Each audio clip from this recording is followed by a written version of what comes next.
Hello everyone, welcome to అనగానే education. Students, ఇవాళ క్లాస్లో మనం ఏపీ ఇంటర్మీడియట్ వాళ్ళకి కామర్స్ పేపర్ తీసుకుంటున్నామండి. దీంట్లో 20 మార్క్స్ ప్రాబ్లం 2025కి ఇచ్చింది, అప్లోడ్ చేస్తున్నాను నేను. నెక్స్ట్ క్లాస్లో 2024 పేపర్, ఆ నెక్స్ట్ క్లాస్లో 2023 పేపర్ అప్లోడ్ చేస్తానండి. ఈ మూడు పేపర్స్లో కూడా సిమిలర్గా మనకి అడ్మిషన్ అడిగారండి, పార్ట్నర్ అడ్మిషన్ అడిగారు. ఓకేనా? ఈ 2025, 24 అలాగే 23 20 మార్క్స్ ప్రాబ్లం అప్లోడ్ చేసిన తర్వాత మీకు ఎన్పిఓ అంటే నాట్ ఫర్ ప్రాఫిట్ ఆర్గనైజేషన్స్ అలాగే కన్సైన్మెంట్ చాప్టర్స్ కూడా అప్లోడ్ చేస్తానండి. ఇంకా దాని తర్వాత థియరీలో కూడా ఇంపార్టెంట్ ఏవైతే రిపీట్ అవుతాయో థియరీలో అవి కూడా నేను అప్లోడ్ చేస్తాను. ఇవన్నీ అయిపోయిన తర్వాత టిఎస్ తెలంగాణ పేపర్స్ తీసుకుందాం మనం. ఓకేనా? అయితే ఇవి సేమ్ సిమిలర్గానే ఉంటుందండి. మొత్తం సబ్జెక్ట్ అంతా కూడా మనకి 2 స్టేట్స్ కూడా సిమిలర్గానే ఉంటుంది కాబట్టి తెలంగాణ స్టూడెంట్స్ కూడా దీన్ని ఫాలో అవ్వచ్చు. ఓకే, స్క్రీన్ షేర్ చేద్దామండి.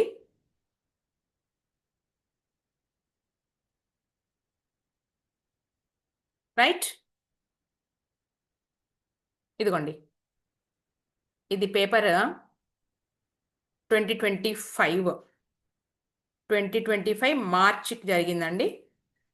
ఇప్పుడు 2026 మీరు 2026లో ఎగ్జామ్కి వెళ్ళబోతున్నారు. ఓకే, చూద్దాం ఒకసారి. ఇదిగోండి, మనకి థియరీకి వచ్చేటప్పటికి ఇలా అడిగారు. ఇదిగోండి, 18th ప్రాబ్లం, పార్ట్నర్షిప్ అకౌంట్స్ తీసుకుంటున్నాం మనం. 20 marks. A and B are partners in a firm, sharing profits and losses in the ratio 5:3 on 31st December 2023. ఇదిగోండి, ratio is very very important. మీకు ఎక్స్ప్లెయిన్ చేయడానికి నేను మనబడి వెబ్సైట్ నుంచి తీసుకున్నానండి. 5:3 రేషియోలో డిస్ట్రిబ్యూట్ చేసుకుంటున్నారు ఏ అండ్ బి. క్లియరే కదా? దేర్ బ్యాలెన్స్ షీట్, వాళ్ళ బ్యాలెన్స్ షీట్ ఇలా ఉంది. Sundry creditors, bills payable, capitals 1,00,000 rupees A, అలాగే 1,20,000 రూపీస్ బి. నెక్స్ట్ వచ్చేటప్పటికి machinery 1,20,000, stock 80,000 rupees, debtors 70,000, cash at bank, cash in hand ఇలా ఇచ్చారు. నెక్స్ట్ కింద ఏమన్నారు చూద్దామండి. On the above date they decided to admit C as a partner on the following terms. First one A point ఏమన్నారు, C will bring 90,000 rupees అంటే ఇదిగోండి, ఇది admission అని తెలుస్తుంది ఇక్కడ. ఇదిగోండి అడ్మిషన్.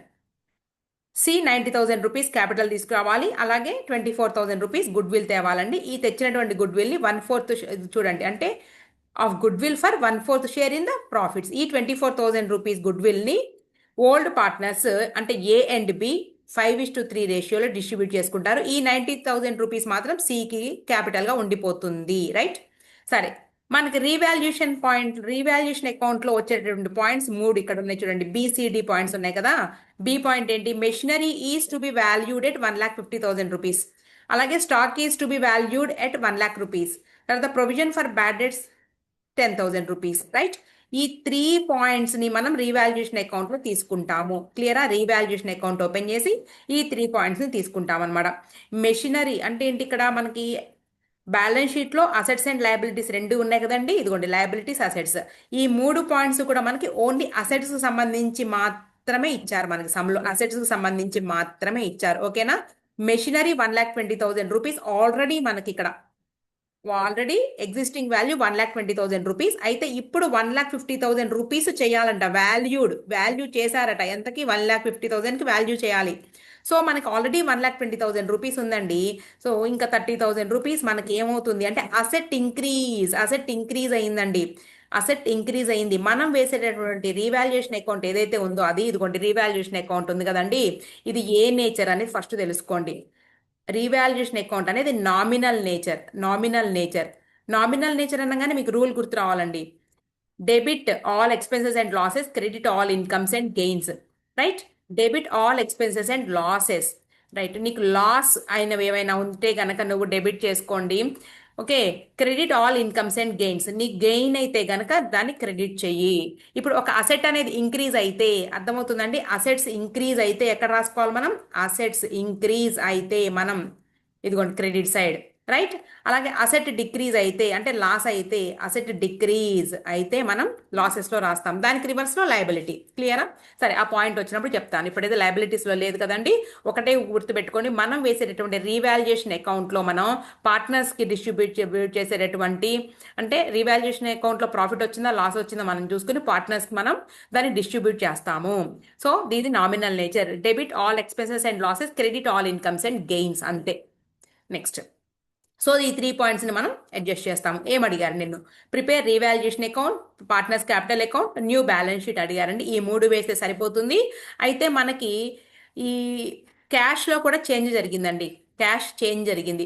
మనకు ఆల్రెడీ బ్యాలెన్స్ షీట్లో ఉన్న క్యాష్ 7,000 అండ్ 3,000, ఈ రెండు కూడా చేంజ్ అయినాయి. ఎందుకు చేంజ్ అయినాయి అంటే ఇదిగోండి ఏ పాయింట్ చూడండి. ఇక్కడ A point, C will bring 90,000 rupees as his capital, 24,000 for his share of goodwill అన్నారు. కాబట్టి ఈ రెండు అమౌంట్స్ కూడా వచ్చినాయి కాబట్టి ఫామ్లోకి ఈ క్యాష్ అనేది మనకి చేంజ్ అవుతుంది. సో మనం క్యాష్ అకౌంట్ ఒకటి వర్కింగ్ నోట్స్లో వేస్తే సరిపోతుంది.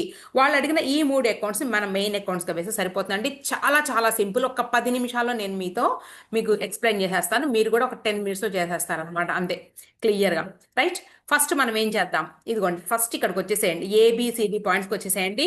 ఫస్ట్ నేనేం చెప్తానంటే ఎప్పుడైనా సరే మీకు ఏమేమి అకౌంట్స్ అడిగారో వాటిని డ్రా చేయండి. ఫస్ట్ అకౌంట్ ఏంటంటే రీవాల్యుయేషన్ అకౌంట్, తర్వాత పార్ట్నర్స్ క్యాపిటల్ అకౌంట్స్ ఒకే అకౌంట్లో రాసేసేయండి. పార్ట్నర్స్ క్యాపిటల్ అకౌంట్స్ ఏం పేర్లండి వాళ్ళ పేర్లు? ఏ క్యాపిటల్, అలాగే బి, అలాగే సి. రూపీస్ రూపీస్ అని రాసేయండి, ఇక రూపీస్ రూపీస్. అలాగే ఇక్కడ కూడా ఏబిసి క్యాపిటల్ అకౌంట్స్ అండి ఇది. తర్వాత బ్యాలెన్స్ షీట్, తర్వాత క్యాష్ అకౌంట్, ఇది వచ్చేటప్పటికి వర్కింగ్ నోట్స్, అంతే, దట్స్ ఆల్. రైట్. ఓకే.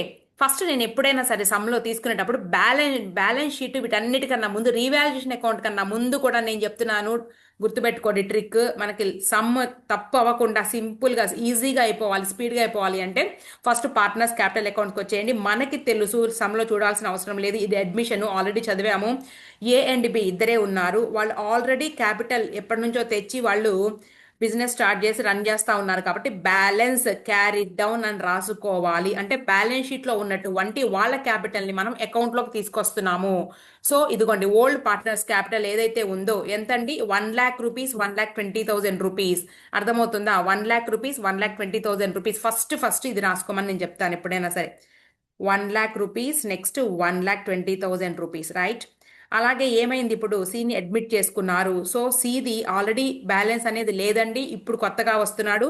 ఎలా తెస్తున్నాడు? క్యాష్ రూపంలో తెస్తున్నాడు. సో క్యాష్ అకౌంట్ మనం ఆల్రెడీ చదివాము. ఎంత డబ్బులు? 90,000 రూపీస్. ఓకేనా? 90,000 రూపీస్. గుడ్ విల్ రాయకూడదండి ఇక్కడ. ఎందుకు అంటే మనకి గుడ్ విల్కి cash account debtor to goodwill account entry పడుతుంది కాబట్టి ఇక్కడ రాయకూడదు. ఓన్లీ అతని క్యాపిటలే ఫామ్లో అతనికి ఓన్లీ అతని క్యాపిటల్ అతనికి చెందుతుంది కాబట్టి క్యాష్ అకౌంట్ 90,000 రూపీస్. ఓవర్. ఇంతవరకు రైట్. ఇప్పుడు మనం ఇంకా ఏమైనా మనం ఈ బ్యాలెన్స్ షీట్లో నుంచి ఏమైనా తీసుకురావాలా అంటే ఇదిగోండి క్యాష్ అకౌంట్ ఒకటి వర్కింగ్ నోట్స్లో వేసుకున్నాం కదండి, అది కూడా రాసేద్దాము. ఇదిగోండి cash at bank, cash in hand. Right. ఇదిగోండి ఇదిగోండి ఎందుకు రాస్తున్నారు మేడం క్రెడిట్ సైడ్? ఇక్కడేమో క్రెడిట్ సైడ్ రాశారు, ఇక్కడ డెబిట్ సైడ్ ఎందుకు రాస్తున్నారు అంటే క్రెడిట్ సైడ్ ఇక్కడ క్యాపిటల్స్ అకౌంట్ ఎందుకు రాశాను అంటే ఇదిగోండి మనం సోల్ ప్రొప్రైటర్షిప్ ఆఫ్ ఆర్గనైజేషన్లో కూడా క్యాపిటల్ ఇంట్రడ్యూస్ చేసే cash account debtor to capital account అని నేర్చుకోలేదా మీరు? ఎప్పుడైనా సరే క్యాపిటల్ క్రెడిట్ బ్యాలెన్స్ చూపిస్తుంది. ఎందుకు అంటే సంస్థ దానిని లయబిలిటీ కింద ట్రీట్ చేస్తుంది. ఎందుకు చెప్పండి? సంస్థలో నుంచి ఎప్పటికైనా కానీ అతని క్యాపిటల్ అతను తీసుకెళ్ళిపోతాడు. అందుకని ఎప్పుడు కూడా క్రెడిట్ బ్యాలెన్స్ చూపిస్తుంది. ఇదిగోండి క్యాష్ వచ్చేటప్పుడు డెబిట్ బ్యాలెన్స్ 2. బ్యాలెన్స్ షీట్ నుంచి తీసుకొస్తున్నారు కదండి క్యాష్. బ్యాలెన్స్ సారీ ఇక్కడ బ్రాడ్ డౌన్ కదా, broad down balance, broad down balance sheet నుంచి తీసుకొస్తున్నారండి. Balance broad down. ఇదిగోండి మొత్తం టోటల్గా కలిపేసేస్తున్నాను నేను. 7,000 అండ్ 3,000 రూపీస్ మొత్తం కూడా కలిపి ఇదిగోండి 7,000 ప్లస్ 3,000 రూపీస్. వర్కింగ్ నోట్స్ అండి, ఇది అడగలేదు కాబట్టి వర్కింగ్ నోట్స్ అని పెట్టానని, పెట్టకపోయినా ఏం కాదు. రైట్. ఓకే. ఇంకా ఏమైనా క్యాష్ వచ్చిందా ఫామ్లోకి? అడ్మిషన్లో వచ్చింది క్యాష్ ఒకటి 90,000 రూపీస్ వచ్చింది కదండి. సో రాసుకోండి 2. ఏ అకౌంట్ అండి వాడిది? సి క్యాపిటల్ అకౌంట్ అని రాయండి. సి క్యాపిటల్ అకౌంట్ ఎంతండి? 90,000. ఇంకా ఏమైనా తీసుకొచ్చాడా? తీసుకొచ్చాడండి. ఏం తెచ్చాడు? గుడ్ విల్ తీసుకొచ్చాడు మేడం. ఇదిగోండి గుడ్ విల్ అకౌంట్. ఒక్కసారి ఎంట్రీ చూద్దామా? ఎంత తీసుకొచ్చాడండి గుడ్ విల్? 24,000 రూపీస్ తీసుకొచ్చాడండి గుడ్ విల్. ఇదిగోండి గుడ్ విల్ ఎంత తెచ్చాడు? 24,000 రూపీస్ తీసుకొచ్చాడండి గుడ్ విల్. ఓకేనా? ఒక్కసారి ఎంట్రీ చూద్దాం చూడండి, మీకు అర్థం కావడానికి చెప్తున్నాను. ఇదిగోండి ఫస్ట్ ఏమో cash account debtor to C capital account, అవునా? సి క్యాపిటల్ అకౌంట్ ఎంత తెచ్చాడండి? 90,000. మిమ్మల్ని రాయమనట్లేదు, నేను ఎంట్రీస్ మీకు అర్థం కావడానికి చెప్తున్నా. తర్వాత సి ఏం తెచ్చాడండి? Cash account debtor to goodwill. ఇదిగోండి గుడ్ విల్ ఎంత? 24,000. ఈ గుడ్ విల్ ని ఓల్డ్ పార్ట్నర్స్ ఎవరైతే ఉన్నారో డిస్ట్రిబ్యూట్ చేసుకుంటారండి ఈ గుడ్ విల్ ని. అంటే గుడ్ విల్ అకౌంట్లో బ్యాలెన్స్ లేకుండా వాళ్ళు ఏం చేస్తున్నారంటే డిస్ట్రిబ్యూట్ చేసుకుంటున్నారు. అప్పుడు ఎంట్రీ ఇది వస్తుంది. మీరు ఎంట్రీలు రాయాల్సిన అవసరం లేదు, మీకు అర్థం కావడానికి మాత్రమే నేను చెప్తున్నాను. క్లియరా? Goodwill account debtor to A capital account to B capital account. ఓకేనా? వీళ్ళిద్దరూ డిస్ట్రిబ్యూట్ చేసుకుంటారు. ఏ రేషియోలో అనేది చెప్తాను నేను. ఓకేనా? క్రెడిట్స్తో రాసుకుంటాం అమౌంట్లు ఎంతో మనం డివైడ్ చేసి. క్లియరా? ఇంతవరకు అయిపోయింది. ఇక మనకి లెక్క సింపుల్ అయిపోయింది అనమాట. ఇదిగోండి ఏ పాయింట్ మొత్తం రాసేసాం మనము, ఇక ప్రాబ్లం లేదు ఏ పాయింట్తో. ఇప్పుడు బీసీడీ పాయింట్స్ని రాద్దామండి. ఇదిగోండి అసెట్స్ అండ్ లైబిలిటీస్ ఏవైనా ఉన్నట్లయితే, అంటే బ్యాలెన్స్ షీట్కి సంబంధించి ఇక్కడ మ్యాటర్స్ ఇచ్చాడు. ఏమని ఇచ్చాడు అంటే వాల్యూ చేశారట, అది ఇంక్రీజ్ అవ్వచ్చు డిక్రీజ్ అవ్వచ్చు. రైట్? సరే చూద్దాం. దీన్నల్లా కూడా రీవాల్యుయేషన్ అకౌంట్లోకి తీసుకురావాలి. బీసీడీ పాయింట్స్ ఏవైతే ఉన్నాయో, పైన ఉన్నటువంటి అసెట్స్ అండ్ లయబిలిటీస్ ఏవైతే ఉన్నాయో దానికి సంబంధించి ఏమైనా అప్రిసియేషన్ ఆర్ డిప్రిసియేషన్ ఏమైనా ఉందేమో చూద్దాం. Machinery is to be valued at 1,50,000 rupees. Machinery అనేటటువంటి అసెట్ 1,20,000 రూపీస్ ఉన్నది. ఈ న్యూ పార్ట్నర్ వచ్చేటప్పటికి ఏమైంది అంటే చేంజ్ అయిందంట. కానీ వాళ్ళ ఓల్డ్ బ్యాలెన్స్ షీట్లో 1,20,000 రూపీస్ చూపిస్తుంది. అయితే సి వచ్చేటప్పటికి దీన్ని చేంజ్ చేయకుండా ఉంచితే, అంటే 1,50,000 రూపీస్గా రాయకుండా ఉంచితే వాడు ఏం చేస్తాడంటే, వాడు వచ్చేటప్పటికే మార్చుకోకపోతే దానిలో కూడా నాకు భాగం ఉంది, మొత్తం 1,50,000 రూపీస్లో నేను కూడా హక్కుదారుణ్ణి అంటాడు. కాబట్టి ముందు ఆ చేంజ్ ఏదైతే ఉందో, ఆ 50,000 ఈ డిఫరెన్స్ ఏదైతే ఉందో దాన్ని ముందు వీళ్ళిద్దరు డిస్ట్రిబ్యూట్ చేసేసుకోవాలి. కాబట్టి ముందు దాన్ని రీవాల్యుయేషన్ అకౌంట్లోకి తెస్తున్నాము. డిఫరెన్స్ ఎంతండి? మనకి 1,20,000 రూపీస్ ఓల్డ్ బ్యాలెన్స్ షీట్లో ఉంది. డిఫరెన్స్ ఎంతైతే ఉందో దాన్ని రీవాల్యుయేషన్ అకౌంట్లో మనం రాయాలి. ఇదిగోండి పెరిగింది అంటే గెయినే. According to nominal rule, debit all expenses and losses, credit all incomes and gains. So by machinery అని రాసేయండి సరిపోతుంది. మెషినరీ ఎంతండి? 30,000 రూపీస్. దేనికి డిఫరెన్స్? 1,50,000కి ఓన్లీ చేంజింగ్ మాత్రమే రాయాలి, తేడా మాత్రమే రాయాలి, డిఫరెన్సే రాయాలి. మేడం 1,50,000 రాయొద్దా? రాయొద్దు. ఎందుకు రాయొద్దు? ఇది అసెట్లో రాయండి. న్యూ బ్యాలెన్స్ షీట్ వేస్తాము, ఏబిసి సితో కలిపి న్యూ బ్యాలెన్స్ షీట్ వేసినప్పుడు అప్పుడు రాయండి మొత్తం 1,50,000 రూపాయల ఆస్తి విలువ. ఇప్పుడు రాసేది ఓన్లీ ఆ పెరిగినటువంటి డిఫరెన్స్ మాత్రమే. నెక్స్ట్ స్టాక్ 80,000 రూపీస్ అట. మరి ఇక్కడ ఎంత ఉందండి? 1,00,000 రూపీస్ ఉంది. సో దాన్ని ఏదైతే చేంజ్ ఉందో ఆ 20,000 రూపీస్ పెరుగుదలని వీళ్ళు తీసేసుకోవాలి. So by stock 20,000, by stock 20,000 rupees. ఇదిగోండి నెక్స్ట్ ఇంకేమున్నాయి? డెటార్స్ కూడా ఉందండి. ఇదిగోండి provision for bad debts 10,000 rupees is to be created. 10,000 రూపాయలు to bad debts. Bad debts 10,000 rupees. అంతే, ఇంకా అయిపోయిందండి సమ్. ఇక లైన్గా చేసుకుంటా వెళ్ళిపోదాం అన్ని సాల్వ్ చేసుకుంటూ. ఇదిగోండి మొత్తం total amount 50,000 rupees. Credit side ఎక్కువ ఉంది, అలాగే దాన్ని డెబిట్ సైడ్ వేసేసి 50,000 రూపీస్ తీసేస్తే 40,000 రూపీస్. డిస్ట్రిబ్యూట్ ఎవరి among the old partners, A capital account, B capital account. ఇదిగోండి దీన్ని ఎలా మనం ఇది చేయాలి చూడండి. వర్కింగ్ నోట్స్ తీసుకోండి. ఇక్కడ ఆల్రెడీ నేను క్యాష్ అకౌంట్ తీసుకున్నాను కదండి working notes. So working notes 2 40,000 rupees into 5:3 అంటే 5/8. మళ్ళీ 40,000 ఇంటూ 5/3. ఇదిగోండి 3/8 5/8 3/8. ఇదిగోండి 8 1s are 5s are 5,000, 25,000. ఇంకా ఎందుకు చేయడం అవసరం లేదు కదా, రిమైనింగ్ 16,000. మొత్తం కలిపితే 40,000. ఇది ఏది, ఇది బిది. ఓకేనా? A and B. ఇదిగోండి 24,000 ఏదైతే, బిది 16,000. అయిపోయింది కదండి. వెంటనే ఎక్కడికి వచ్చేస్తారు మీరు? ఆల్రెడీ మనం రెడీగా ఉంచాం కదండి. ఇదిగోండి ఏ క్యాపిటల్ అకౌంట్కి వచ్చేసేయండి. ఏ క్యాపిటల్ అకౌంట్ ఇదిగోండి ఏ. రైట్? బై దేంట్లోంచి తీసుకొస్తున్నాం మనం? రీవాల్యుయేషన్ అకౌంట్లోంచి తీసుకొస్తున్నాము. ఎంతండి అమౌంట్? 24,000 మేడం. ఓకే. రెండో వాడిది 16,000. సికి ఏది రాదండి అడ్మిషన్లో. నెక్స్ట్ దీని తర్వాత మనం ఏం చేస్తున్నాము అంటే ఇంకా ఏమైనా రిజర్వ్స్ కానీ ఏమైనా అన్డిస్ట్రిబ్యూటెడ్ ప్రాఫిట్స్ ఉన్నాయేమో చూసుకోండి. ఇదిగోండి, రిజర్వ్స్ కానీ ఒకవేళ అన్డిస్ట్రిబ్యూటెడ్ ప్రాఫిట్స్ ఉంటే లయబిలిటీ సైడ్ ఉంటాయి. ఎందుకు అంటే రిజర్వ్స్ అంటే ఏంటంటే జనరల్ రిజర్వ్ అంటే వచ్చినటువంటి ప్రాఫిట్స్లో నుంచి వీళ్ళు డిస్ట్రిబ్యూట్ చేసుకోకుండా కొంత భాగాన్ని ఫ్యూచర్లో అన్సర్టైనిటీస్ కోసం అట్టి పెట్టుకుంటారు. ఏమైనా ఉన్నాయంటే ఏమీ లేవండి ఇక్కడ. రైట్, అన్డిస్ట్రిబ్యూటెడ్ ప్రాఫిట్స్ కూడా ఏం లేవు, అయిపోయిందండి ఇక. అయితే ఇప్పుడు మనం ఏం చేయాలి అంటే ఇంకా ఏమైనా వస్తాయా పార్ట్నర్స్కి అంటే వస్తాయండి. ఏమీ వస్తాయి? ఇదిగోండి, క్యాష్ గుడ్ విల్గా తెచ్చారు కదండి 24,000 రూపీస్. దానిని డిస్ట్రిబ్యూట్ చేయాలి అమాంగ్ ఎవరి మధ్య డిస్ట్రిబ్యూట్ చేయాలి? Only old partners. 24,000ని సేమ్ ఇదిగోండి, ఇదేమో రీవాల్యుయేషన్ ప్రాఫిట్ అండి. ఇది రీవాల్యుయేషన్ ప్రాఫిట్ని వర్కింగ్ నోట్స్లో చేశాము. ఇదిగోండి, ఇది ఏంటి ఇప్పుడు? Good will. రైట్, 24,000 రూపీస్ని 5:8, అలాగే 24,000 రూపీస్ని 3:8.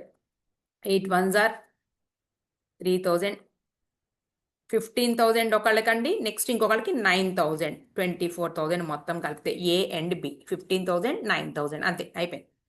By good will account 15,000 9,000 rupees అయిపోయింది. ఈయనకి ఏమి రావు ఇక. ఇంకా అయిపోయిందండి. మనం మొత్తం కూడా బ్యాలెన్స్ చేసేద్దాము, యాడ్ చేసేద్దాం మూడింటికి ఇలా. టోటల్ 1,40,000 అంతేనా? 1,40,000 కాదు, 1,39,000 రూపీస్. ఇక్కడ 0 0 0 5 3 4